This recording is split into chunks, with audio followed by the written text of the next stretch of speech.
اتنے میں فرشتوں کے سردار حضرت جبریل امین آ گیا. جبریل امین عرض کرتے یا رسول اللہ جس آدمی سے آپ محبت بھری گفتگو فرما رہے ہیں یہ آدمی کل ظہر کے وقت مر جائے گا. کل ظہر کے بعد اس کا انتقال ہو جائے گا. یا رسول اللہ آپ جس سے باتیں کر رہے ہیں یہ کل ظہر کے وقت انتقال کر جائے گا, مر جائے گا.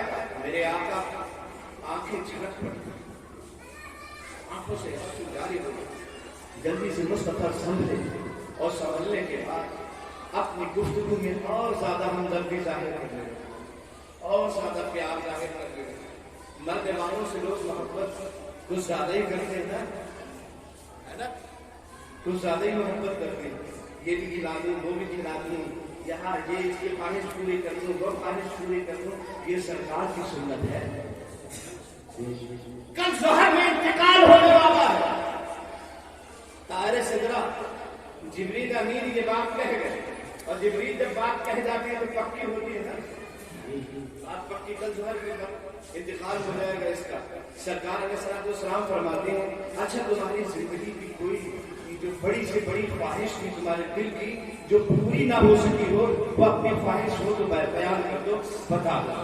آقا فرماتے ہیں دل میں سوچتے کہ کل تو اس کا ظہر کے وقت میں انتقال ہو ہی جائے گا, لاؤ اس کے دل کی خواہشیں پوری کر دی جائے. تب یہ غریب آدمی دل کی خواہش کیا ظاہر کرتا ہے, ذرا غور کریں.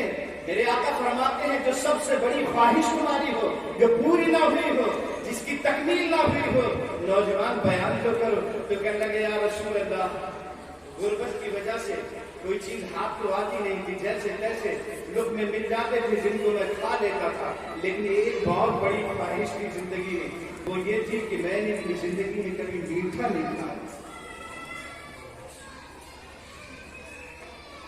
میں نے اپنی زندگی میں کبھی میٹھا نہیں کھایا. سرکار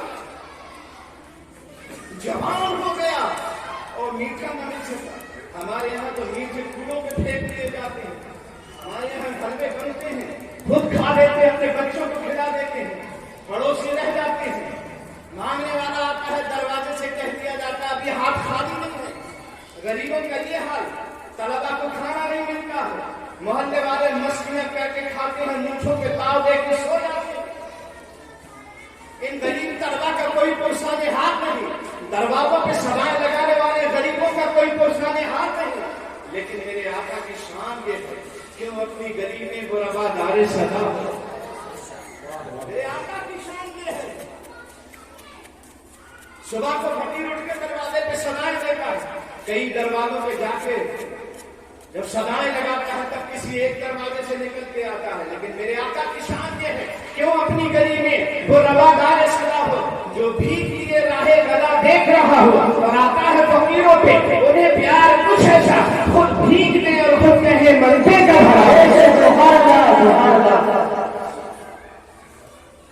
تیری کوئی خواہش ہو تو بتاؤ. یا رسول اللہ کی بہت بڑی خواہش ہے, میں نے جوانی کی تحریک پہ قدم رکھ دیا لیکن آج تک میٹھا نہیں کھایا. یا رسول اللہ یہ میری خواہش رہ گئی. وہ جوان ہوں, ایک تمنا اور ہے, وہ یہ ہے کہ ایک نیک بیوی سے میرا نکاح ہو جاتا, کسی نیک لڑکی سے میری نکاح پانی ہو جاتی اور ہم دونوں میاں بیوی کسی کمرے میں ہوتے. یا رسول اللہ مصلا پچھ جاتا, ہم لوگ اٹھتے رات کو رب کی بارگاہ میں سجدہ ریز ہو جاتے اور سجدہ کرتے سلام پھیر کر کے جب مصلے پہ بیٹھتے یا رسول اللہ آپ پر درود پڑھتے.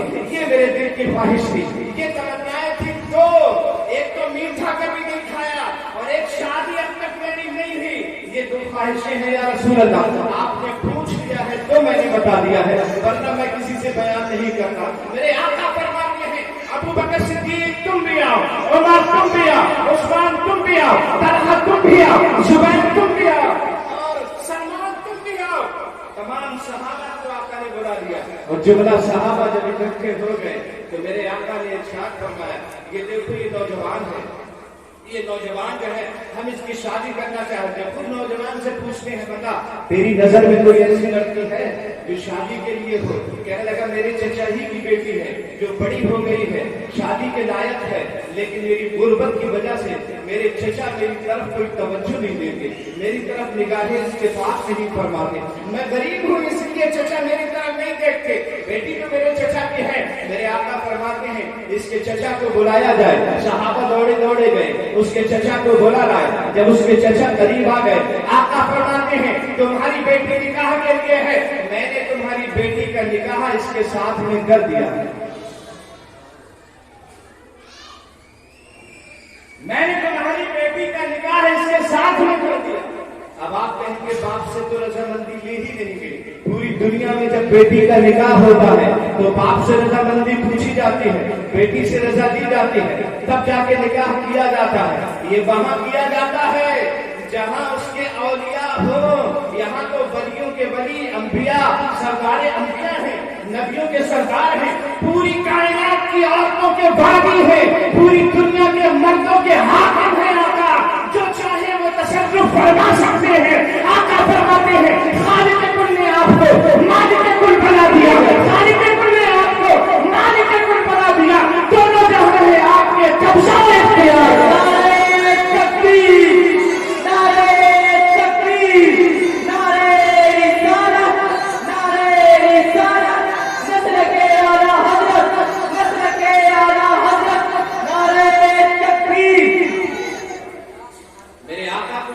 اجازت لینے کی ضرورت کیا ہے؟ انہی کے صدقے میں تو سب کچھ پیدا ہوا ہے. انہیں اجازت لینے کی کیا ضرورت؟ میں نے تمہاری بیٹی کا نکاح ان کے ساتھ میں کر دیا. ابو بکر آپ آئیے, سرکار میں حاضر ہوں. جاؤ بازار سے کپڑا لے کر آ جاؤ, جوڑے خرید کے لاؤ. 2 جوڑے بازار سے خرید کر لائے. ابو بکر عمر آپ آئیے, جائیے لوگوں کے بیٹھنے کا انتظام کیجیے. عثمان آپ آئیے, ایک نفیس قسم کا عمدہ میٹھا حلوہ تیار کروائیے, اور ایسا حلوہ جو آج تک کسی نے نہ کھایا ہو, ایسا حلوہ تیار کروائیے. کیا رسول اللہ میں حاضر ہوں. حضرت عثمان حلوہ بنوانے کے لیے گئے, ابو بکر کپڑا لینے کے لیے, طلحہ زبیر اپنے اپنے کام میں لگا دیے گئے. حضرات ایک صحابی کو اللہ کے رسول نے اپنے پاس بلایا, ادنو منی یا فلاں قریب آیا, میں نے سنا ہے آپ کے 2 گھر ہیں, ایک گھر میں آپ رہتے ہیں, ایک گھر خالی ہے. ہاں یا رسول اللہ وہ سب آپ ہی کے گھر ہیں. سرکار علیہ الصلوۃ والسلام وہ آپ ہی کے گھر ہیں. کہ وہ جو خالی گھر ہے وہ ان دونوں کو دے دیجیے. میں نے دے دیا, گھر بھی مل گیا, نکاح ہو گیا. حضرات کھانا تیار ہو گیا, دونوں کی شادی ہو گئی, نکاح ہو گیا, اور رخصت ہو کر دلہن اس گھر میں پہنچ گئی. رات پیچھے سے سارا ساز و سامان بھی پہنچ گیا, اور وہ نفیس قسم کا میٹھا میٹھا حلوہ جو تیار کروایا گیا تھا میٹھا اس کے لیے, وہ بھی پہنچا دیا گیا. حضرات شام ہو گئی تھی, رات کا وقت ہوا, حضرات عشاء کی نماز کا وقت آیا. دونوں میاں بیوی نے عشاء کی نماز ادا کی, اور عشاء کی نماز کے بعد دسترخوان بچھایا. دسترخوان بچھانے کے بعد سارا کھانا اس پر رکھا, اور یہ بسم اللہ پڑھ کے لقمہ توڑنے کا ارادہ کر ہی رہے تھے. اتنے میں دروازے پہ دستک ہوئی. جا کر دیکھا تو سامنے فقیر کھڑا ہوا تھا جو سرائے لگا رہا تھا. کئی دن سے میرے اوپر فاقہ ہے, اے مالک مکان مجھے کچھ عنایت کر دے تو بہتر ہوگا. حضرات جیسے ہی اس نوجوان نے فقیر کی یہ صدا سنی, اپنی نیک بیوی سے کہنے لگا, محترمہ اللہ کا یہ بہت بڑا احسان ہے کہ مجھ کو تم جیسی نیک بیوی مل گئی. مجھے اور کیا چاہیے؟ میری تو زندگی کی منشا پوری ہو گئی, میرا تو مقصد زندگی ہی مکمل ہو گیا. تم جیسے نیک بیوی اللہ نے مجھے عنایت کر دی, اب مجھے کسی چیز کی ضرورت نہیں. اگر آپ راضی ہو تو یہ کھانا, یہ حلوہ جو نفیس قسم کا ہے, اسے اٹھا کر اس غریب کو دے دیا جائے. نیک بیوی تھی, کہنے لگی شوہر نامدار میں بالکل تیار ہوں. اٹھایا حلوہ, اٹھا کر کے اس کو غریب کو دے دیا گیا. جیسے ہی اس غریب کو دیا, اس غریب نے حلوہ دیا اپنی جھولی میں, اور دونوں ہاتھ رب کی بارگاہ میں اٹھا کر دعا کرنا شروع کر دی. یا اللہ ان دونوں کی جوڑیوں کو سلامت رکھنا, ان دونوں کے جوڑے کو سلامت رکھنا, ان کی گود بچوں سے بھر دینا, انہیں خوشیاں عنایت کرنا, ان کی عمر میں برکت کرنا. ادھر کھانا فقیر کی جھولی میں آیا, فقیر نے ہاتھ اٹھایا تو وہ تو کھانا لے کے چلا گیا. ادھر صبح کا وقت ہوا, آقا نے ایک صحابی کو بلایا, ارشاد فرمایا جاؤ جا کر فلاں صاحب کے یہاں اس گلی میں ایک پھیرا لگا, اس پار سے اس پار جایا کرنا, اس پار سے پھر اس پار آیا کرنا, اور ظہر سے لے کر عصر کے وقت تک یوں ہی چکر لگاتے رہنا. جیسے ہی فلاں گھر سے رونے کی آواز آئے, چلانے کی آواز آئے, آ کر تم مجھے بتا دینا. وہ صحابی کی ڈیوٹی لگ گئی, دوڑے دوڑے گئے, کبھی اس طرف سے اس طرف جاتے تھے,